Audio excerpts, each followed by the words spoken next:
Valentine's Day is in full swing at the Dollar Tree, and when I saw the heart, you know I had to have one. When I got it back to the craft room, I started painting it red, and it was a thin coat of red so that some of the grain would show through. Even though basswood doesn't have a very prominent grain, it still shows through a little bit and gives it a little bit of interest.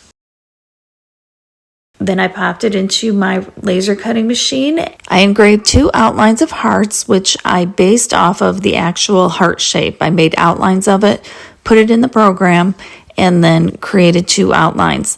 And then I took roses and did a wreath of roses around the word love. And let me just tell you, I love when I get to use my laser cutting machine. Now I'm just going to use a clear top coat. And I'm using a satin finish, put it over. So I put a clear top coat on in satin to just protect it. And it's going to protect it for the next step so that I don't actually end up ruining the red. Now I just need to let it all dry. I have the heart and you can leave it like this, but I kind of wanted this to stand out a little bit more. So I'm going to take some black acrylic paint. I added just a little bit of water to it. And I'm going to paint over the whole thing. Once I had the heart completely covered with the black acrylic paint, I let it dry. Then I took a sanding block and sanded it down.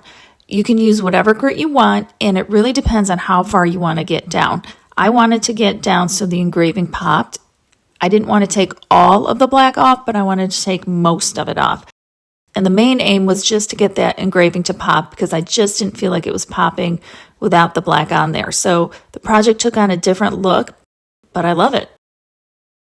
Here's the distressed heart. Be sure to let me know what you think of it down in the comments below. And if you want to see another version of the Dollar Tree heart, go check out this one. And remember, life's too short not to shimmer, so grab your glue gun and your glitter. Stay safe. Bye, guys.